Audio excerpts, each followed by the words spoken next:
안녕하세요. 역설입니다.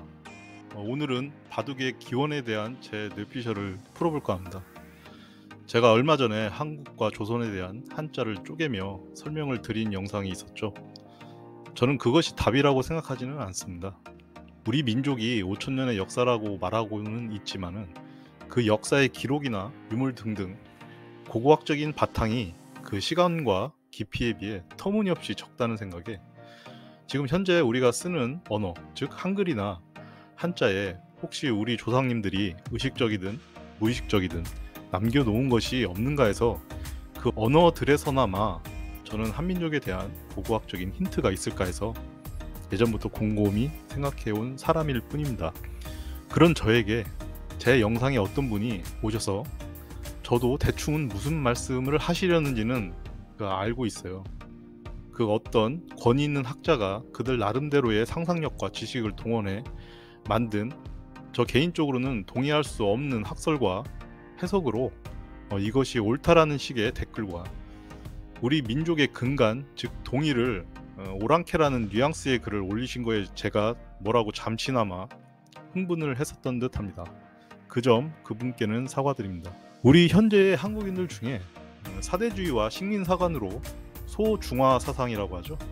그런 관점에 갇혀 그것으로 출발된 주장이나 학설이 마냥 당연한 진실인 양 인식하고 얘기들을 하시는 분들이 꽤 많습니다. 어떻게 보면 그분들이 맞을 수도 있겠지만은 그것으로 퉁치기에는 우리 민족의 숨겨진 역사와 진실은 더 광대하고 깊다고 생각하고 있어요. 그리고 한국의 정체성에 있어서 그 측면에서 바라봤을 때 그게 과연 바람직한 일일까요? 다만 이런 관점도 생각해 봐야 하지 않나 하는 마음에서 만든 영상인데 제가 너무 과잉 반응을 했었던 듯 합니다. 본론으로 넘어가겠습니다. 지금은 많이들 하시지 않지만 몇 년 전 이세돌 구단과 알파고의 대결로 한때는 잠시 이슈가 되기도 했었지만은 지금은 좀 사그라들고 있는 오래전 동부아시아의 전통 게임입니다. 한국은 바둑이라고 보통 하고 중국은 기라고 하며 일본은 고라고 하는 것으로 알고 있습니다.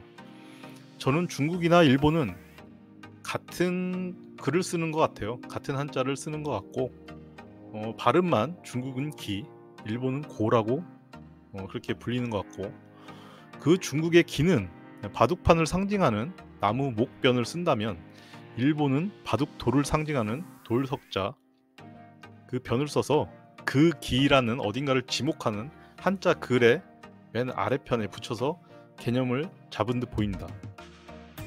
허나 유독 우리는 그 한자를 쓰지 않고 왜 한국만 고유의 한글인 바둑이라는 명칭을 썼을까요? 저는 개인적으로 바둑은 중국에서 치우라고 칭하는 인물, 즉 그 인물의 존재 자체를 나타내는 둑의 상징에서 출발한 글이라고 생각합니다. 그리고 그 둑은 우리가 흔히 알고 있는 어디서나 볼 수 있는 농사를 지을 때 필요한 논둑, 홍수에 대비하기 위해 제방둑, 물을 가두기 위해 쌓는 저수지의 뚝, 또는 크게는 그 옛날 흙으로 성곽을 쌓은 둑들도 그 둑이라는 분이 개념을 잡고 발명하신 거라고 저는 생각을 합니다. 예전 고대 요순 시대에 하늘에서 내린 천자는 물을 잘 다루는 사람이라고 하였습니다. 그때나 지금이나 하천의 홍수나 범람 그리고 농사는 생존을 위한 하나의 사투 과정이었고 그 물을 잘 다루는 사람은 고도의 공학자이기도 했고 많은 인력을 움직일 수 있는 노동력을 갖고 있는 강력한 군권을 가진 존재였을 것입니다. 꼭 위로만 쌓는 둑이 아닌 아래로 쌓는 둑, 보통 성곽 아래의 해자를 울뚝이라고 하는데 이순신 장군께서도 명량이라는 우리 순 한글인 울둘목에서 임진왜란 때 왜군을 격퇴하시고 대승을 거둔 지명으로도 거기서 유래했다고 생각합니다. 물로 이루어진 둑의 길목. 다시 돌아 간단하게 말씀드려 바둑은 바라보고 공정한 상태의 입지 조건에서 서로의 대칭이 되는 백과 흙의 돌 하나하나가 둑이라는 존재이고 그 둑을 연결하게 되면 뚝이라는 형태를 만들게 되고 그 세력으로 서로의 영역을 차지하는 전쟁의 전황판도 같은 존재가 저는 바둑이라고 생각합니다. 어떤 학자분들은 바돌이라는 돌이 어떻고 하는 설을 펴기도 하시는데 그건 상징성에서 너무 바둑의 기원을 깎아내는 의견이라고 생각합니다. 둑이라는 존재는 지금도 우리말에 깊숙이 자리 잡고 있죠. 그리고 둑이라는 표현과 함께 독이라는 말도 같이 쓰고 있습니다. 울뚝, 불뚝, 두둑하다, 오뚝이, 도깨비, 즉 도개비, 두꺼비, 둑어비, 두껍다, 도둑, 장독대, 장뚝대, 뚝심 등등 수없이 많습니다. 콩쥐 팥쥐에 깨진 장독을 막아주는 존재도 두꺼비였죠. 제가 너무 끼워 맞추는 건 아닌지 모르겠네요. 또 한자 중에 아주 복잡한 조합에 둑독이라는 한자가 있는데 저는 그 한자가 치우를 상징하는 한자라고 생각합니다. 예전 조선시대 그 이전에도 좌독기라는 왕이 행차할 때 맨 앞에 내세우는 깃발이 있었습니다. 보통 군기라고 하는데 그건 치우의 상징성이 군사, 전쟁에 국한해서 바라보고 해석한 결과라고 보이고 치우, 즉 둑이라고 칭하는 그분은 그 이상의 큰 의미를 지니는 존재라고 생각합니다. 지금도 몽골이나 저중앙아시아 국가들에서는 국가적인 전통 행사에서 그 좌독기를 상징하는 붉은 수술이 달린 그 창 모양의 둑을 말 안장 위에 태워 맨 앞에 앞장 세우기도 합니다. 얼마 전 국명을 바꾼 그리고 대지진으로 수만 명이 사망한 투르키에 재작년까지만 해도 터키라는 국명을 쓴 나라의 명도 어쩌면 둑이나 투구에서 온 게 아닐까 저는 개인적으로 생각하고 있습니다. 또 예전 우리나라 장군님들의 투구도 그 둑에서 나온 말이라고 생각되고요. 그 투구의 맨 위에 그 조그만한 창과 그 밑에 붉은 수술들이 장군들 자신의 머리를 보호해준다는 믿음의 상징이었을 것입니다.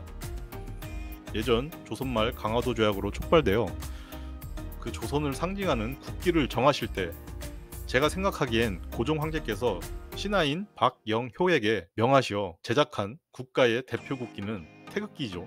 그 원형이 좌둑기라고 하는 그 조선 그 왕가를 상징하는 그리고 또 그 전 우리 민족을 상징하는 그 깃발이라고 생각합니다.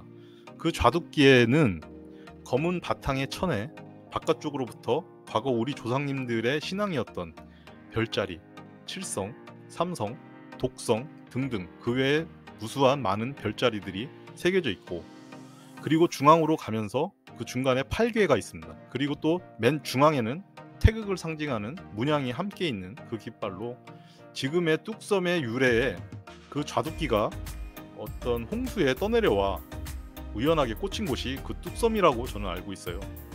그래서 예전 조선시대에는 왕이 한 해에 정기적으로 2번인지 4번인지 제가 정확한 기억이 없는데 둑제라는 제사를 지낸 둑신사가 있었다고 하더라고요. 그 일제가 둑신사를 없애고 공원으로 만들어 이름만 뚝섬으로 남아있다고 알고 있습니다. 재미있는 건 한 해 둑제를 지내는 시기가 봄과 가을인데요. 그 봄에는 경칩, 가을에는 상강이라는 절기에 이루어졌다고 합니다. 두꺼비나 개구리가 잠에서 깨는 경칩과 서리가 내리는 상강 전까지 그 두꺼비들은 동면에 들어가야 했다는 것을 보면 참 재밌죠. 또 농번기나 농한기를 나누는 절기라는 것도 흥미롭습니다.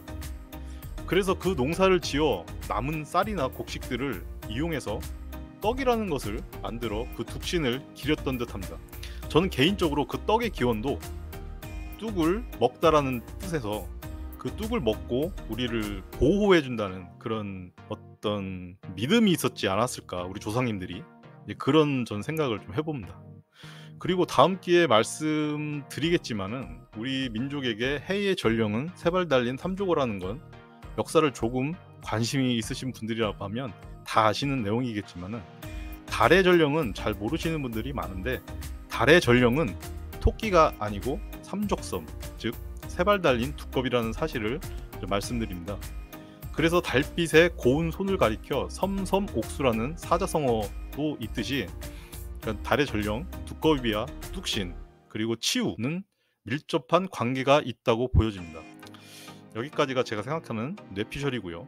제가 바둑을 시작으로 뚝의 존재까지 말씀을 드리긴 했는데 저도 학식이 그리고 학력이 짧다 보니까 여기까지만 생각했고요.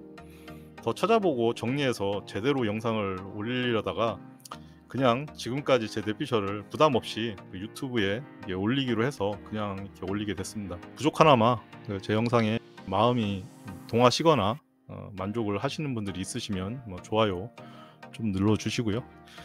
이상 역사 뇌피셜의 역설이었습니다. 끝까지 봐주셔서 감사합니다.